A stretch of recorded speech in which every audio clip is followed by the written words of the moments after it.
everyone, welcome back to another episode of Final Fantasy Brave Exvius. My name is Mars, and today is Prime Day. Yes, this episode is also sponsored by Amazon Coins and Prime Day 2019, and Prime Day is finally here. For a limited time, Final Fantasy Brave Exvius players who are Prime members can purchase all Lapis bundles for 25% off through the Amazon App Store for Android. Remember, you can also get $50 in Amazon coins for only $35 with Amazon's latest deal while supplies last. So if you're playing Brave Exvius and want to get more Lapis at even greater discounts, make sure to take advantage of Amazon coins this Prime Day and save even more money. Click the link below to check out Prime Day deal details for Final Fantasy Brave Exvius and other games such as Marvel Strike Force, Guns of Glory, and Clash of Kings. So, time's ticking. If you want to take advantage of this deal, today is the day. Prime Day is the 15th to the 16th, so if you're going to spend in the game, you may as well get more bang for your buck, and there's no reason not to do it. So, thanks again, Amazon Prime, for sponsoring this and my other previous sponsored videos. I really appreciate it. They've been awesome to work with, and definitely something that I recommend to people who spend. So with that, let's go ahead and jump into the Chamber of Arms. Hi everyone, welcome back to the Chamber of Arms for another trial time machine. Today we're going to be taking on TEGMINE, who is definitely one of the most interesting, challenging, and all-around awesome fights from the Chamber of Arms series, but his rewards are basically poop. Equip Helm is terrible. I've never used it. Thor's Hammer, I mean, it's good if you don't have anything better. It's like 140 attack or something like that, but I don't think I've ever used it. So we're here for tickets, and we're here for a Moogle. So let's do some elements, kill with an LB, no big deal. Now this is the first one I've slotted in a 7-star tank, and the reason for that is because doing it with a 6-star tank is way harder. I think you're probably going to have a 7-star tank before you will have the equipment that you need to use a 6-star tank. I think it will be faster to just get a 7-star tank. So if it's not the case that you have a 7-star tank, if you don't have one yet, no big deal.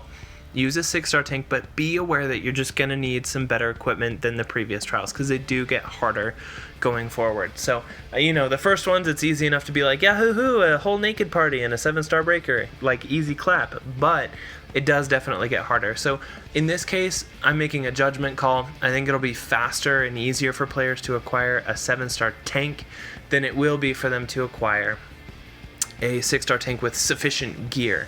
So it depends on what's right for you. But basically, I'm using Merkramza because he has Provoke and because he has physical cover. Any other tank that meets those recommendations can do that as well.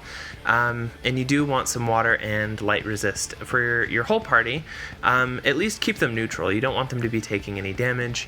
You don't want them to taking much damage because there's a lot of light and water that goes out. Roselia, similar build to previously, except we have an upgrade through Great Mage's Chant, so hooray for that. And then Snow is here with some draw attacks so that he can bait a preemptive attack. And this is obnoxiously common in the Chamber of Arms, is to have a preemptive attack that just does something horrible to somebody before you even get a turn to act. So having Snow out with a Moogle plushie makes it easier for him to be the one who's targeted instead of someone who matters.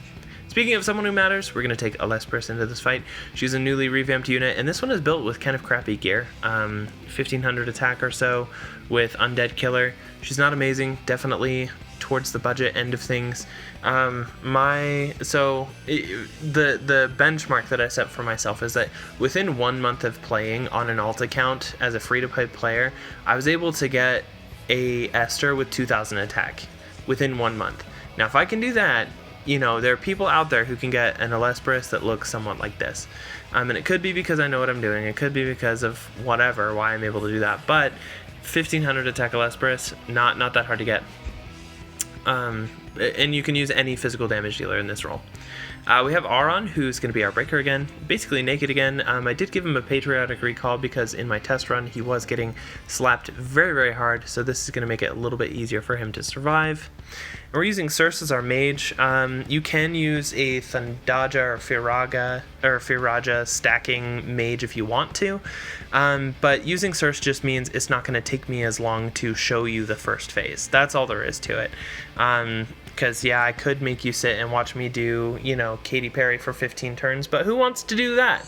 Nobody. Oh, and also Chloe, who has slightly more HP and only like 10 more defense than she did last time, so she's still under 200 defense for the memes. So anyways, that's the party composition. So Snow's probably gonna get clapped, probably. Dead. Perfect. That's what we wanted. Now he can go away. Oh, and one of the things to keep in mind, or to have, is to have death immunity on your tank, which you can acquire through the Fat Chocobo. There's a safety bet, and mine has the Genji shield equipped. So you want this because death does happen in this fight. So that will make your life a little bit easier. So tank's gonna cover. Roselia's gonna Roselia. Chloe's gonna buff light resistance because we take a lot of that. A lot of light damage. Circe is going to prep Quadcast and Blazing Omen, just to follow best practices. Now Circe is going to push this boss very fast, but I'm going to try and slow it down a little bit so that we're able to at least see some damage thresholds, kind of get an idea of what the fight's like. This boss can only be attack and magic broken, so that's what Auron's doing. Attack and magic break only. Easy, easy. Now we're going to take some light damage and some physical hits. But it's not going to do much because we're built for light resistance, and Murkramza is a legend. And you can already see how much easier it is. Like, I literally took the equipment off of Warrior of Light from the last time, changed out a shield, upgraded one accessory, and I think I did upgrade some of these so that there's more HP. But by virtue of him being a 7-star tank, he's just going to survive so much easier. So, you know how I've said, like, oh, you know, your damage dealer and your breaker are your two most important roles. The next most important one is your tank. So once, you know, that's the next thing you want to sort out is a good tank. Murkramza he has a soft spot in my heart because I pulled so many troll Murkramzas, and he was terrible at the time, but now he's like way, way, way better. So it's, you know, a great hero story of someone who went to the brink of being terrible and was just like the worst unit in the game, but is now fantastic. So I love using him. Now, water resist doesn't happen until later, but I'm going to buff it now anyways. Auron can imperil fire, but I don't think that's going to be necessary. I'm just going to go ahead and still do just 2 of these, because I want to push a threshold without pushing the hard HP lock. Because you'll see when you cross the thresholds, you're going to take some AoE light damage, and this is why you want to buff light. Your other option is to use a magic tank who has light resist, but, you know, that's obviously not necessary. So, and as you can see, also this boss is immune to physical damage for this first phase. That's why we're using Circe, so that we can be doing damage to the boss. We don't want to not be doing damage to the boss, because otherwise, why are we here? Just to suffer. Okay, cover.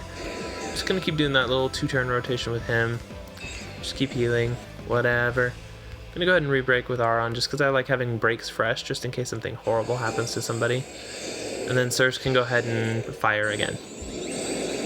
Now, like I said, you can replace Circe with any mage with Firaja. It just changes how long it takes to do all of that. That's all there is to it. And I don't want you sitting here for 15 minutes watching me Firaja a boss. Nobody wants to see that. So this threshold is a little bit ouchy. My 6-star tank, when I did it, I believe got killed with the same, or with, I can't remember, the same or slightly worse equipment than Murkramza had. So definitely a very ouchy threshold that you just want to be ready for. Now we're going to swap out Circe because the boss just swapped to being magic immune, if I remember right. Oh, look at that, I do. Resistant to magic damage. Neato. Cool. So Auron is paralyzed. You can always equip against paralysis, but like, I don't know. Who even gets to use Paralina anymore? Like, it's just fun. Get to pretend like it's 2016. Where's my... I keep hitting double cast instead of triple. Paralina. And... Kiraga. Now, I believe we want to have water resistance up for everybody in this phase because we're going to get ouched real bad with water. And Murkramza, he can provoke again. He doesn't have as much to do this turn. Provoke. And then I think I want Auron's improved break. Because things do start getting like real spicy. And I think we can push the threshold here. We can get to the next phase. So I'm going to go ahead and Ice Imbue. Yeah, because unfortunately I don't have anybody to imperil Ice. We're going to do this, which increases Elesperus's outgoing damage for certain abilities. And then I don't actually, I don't think I've actually ever used Elesperus before, so I don't even know what her best damage ability is, but I'm going to use Blood Dance because dancing's great. Nice, nice, nice, nice. Ooh, that's a phase change too, 39%. So we're going to get hit real bad with water. And we're going to be broken if I remember right. And we're going to get deathed. But Murkramza has death immunity, so no big deal. Yeah, the bigger deal is that we are just so broken, but I don't think it really matters. I'm going to use Murkramza to entrust because I do want Auron's improved breaks. They just help so much.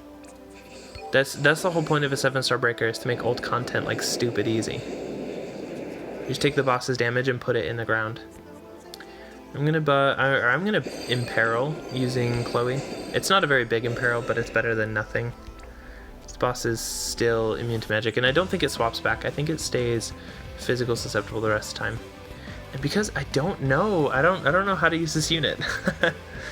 I'm gonna go ahead and just use a bunch of abilities. You don't have to know anything. You just have to damage the boss. Now this turn's gonna hurt the most, but we should be fine because we have the big breaks up. We've got our elemental resistances. Even still, that was pretty close. Yeah, you probably want paralysis resistance because Auron's getting paralyzed every turn, but as you can see, like, if you don't have the resistance for it, no big deal. You can just equip it, or you can just, cleanse it. Alright, and this should finish off the boss. It is a defeat the boss with a limit burst, as well as do ice, lightning, wind, earth damage, so just do those before the end of the mission and defeat him with a limit burst. We can go ahead and throw in a damaging LB if we have one available, which I don't think we do. Murkramza's, Murkramza's does damage, but his is gone because he entrusted it. So, could have saved Auron's LB. I wonder if I could just kill with Elesperus's LB, and then we'll get it. Maybe I can. Let's try it. I don't even know what her LB does. Oh, that's right, it does the splattery coolness. Yep, well, there you go. That's the kill with LB. So anyways, TEGMINE is definitely one of the most challenging trials in the Chamber of Arms, so approach it with care. Obviously when it came out, we beat it with 6-star tanks and stuff like that, but I had to use really good equipment. I had to use a fair number of units. This is kind of the more streamlined way where I'd recommend you use a 7-star tank if you have one available. If you don't, just know that your physical tank is going to need more equipment, and you may need to also use just multiple tanks to use, like a magic tank to sub in for big magic AoEs or things like that. But this is a way that I would recommend doing it if you're a little bit newer to the game. And again, if TEGMINE is a trial that you can't beat right this second, not a big deal. The rewards are basically garbage. You can easily skip it and just go right to the next one for one of the best Chamber of Arms rewards that there is out there. So that covers it for TEGMINE. Let me know what you thought of this video in the comments down below, and I'll see everybody in the next trial time machine. Calling out, man.